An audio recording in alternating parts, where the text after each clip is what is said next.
तहरीक इंसाफ पारा regional अगवान Saifullah Abro की क़यादत में town committees का वठी ज़िले सतह ते नवा उहदेदार चूंडजण हलफ बरदारी तकरीब थियण बाद काल पीटीआई जे रीजनल ऐं ज़िले क़यादत बाड्ह पहुची पाकिस्तान तहरीक इंसाफ ऑफिस जो इफ्तिताह करे छॾियो। उन मौके ते वॾी अवामी हुजूम ऐं पीटीआई कारकुननि जी मौजूदगी में रीजनल अगवान सैफुल्लाह अबड़ो ऐं ज़िले लाड़काणे जे सदर समीउल्लाह अबड़ो रिबन कटे पीटीआई ऑफिस जो इफ्तिताह कयो।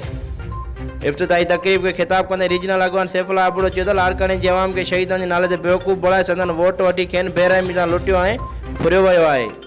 लाड़काणे जी अवाम जी हक़ तलफ़ी करे खेनि बेयार मददगार कयो वियो आहे, जंहिं सबबि संदन मयार ज़िंदगी बहितर न थी सघियो आहे। ॿिए तरफ़ तरक़ियाती फंडनि में रिकॉर्ड करप्शन करे पीपुल्स पार्टी नंढनि तोड़े वॾनि रुगो पंहिंजा पेट भरिया, पर लाड़काणे शहर तोड़े हर नंढे वॾे शहर खे मुंहनि जे दड़े जा खंडात में तब्दील करे छॾियो आहे। हुन चयो त इमरान ख़ान जी सूरत में असांखे सहर अंगेज़ ऐं ईमानदाराना क़यादत मिली आहे, जेको पाकिस्तानी क़ौम लाइ मसीहा साबित थियो आहे। इंशाअल्लाह हुन जी क़यादत ऐं हिदायत लाड़काणे अवाम जी बेलूस ख़िदमत लाइ मैदान अमल में लथा आहियूं। हुन चयो त पीटीआई ते क़ाबिज़ वॾेर की सोच ऐं तिर सियासत खे ननींदे कारकुननि जी बालादस्ती ऐं अवाम जी ख़िदमत लाइ मैदान में लथा आहियूं। उहो ई सबबु आहे जो नार्दरन रीजन ऐं समूरे ज़िले लाड़काणे मक़ामी यूनिट जोड़े अॼु बाड्ह टाउन में ऑफिस जो इफ्तिताह करे रहिया आहियूं, जेको अवामी मर्कज़ साबित थींदो। उन मौके ते खिताब कंदे पीटीआई ज़िले लाड़काणे जे अॻवान असगर अली सारियो खिताब कंदे चयो त पीटीआई अवामी ख़िदमत में यकीन रखे थी ऐं वज़ीर आज़म इमरान ख़ान खां वठी रीजनल ऐं ज़िले क़यादत सैफुल्लाह अबड़ो ऐं समीउल्लाह अबड़ो ते मुकमल एतमाद रखूं था ऐं इंशाअल्लाह सॼी सिंध जी ऐं ज़िले लाड़काणे खे तबाह बर्बाद कंदड़ ज़रदारी टोले अॻियां रुख जी दीवार साबित थींदासीं। उन वधीक चयो त सिंध जो अवाम केतिरनि ई मसइलनि जे दुबड़ में फाथल आहे, ख़ासि करे सेप्को जूं अवाम अणगणियूं ज़ातियूं आहिनि। हिकु तरफ़ बिजली हणण लब त ॿिए तरफ़ ॻरनि बिलनि अवाम जो जीअण जंजाल करे छॾियो आहे।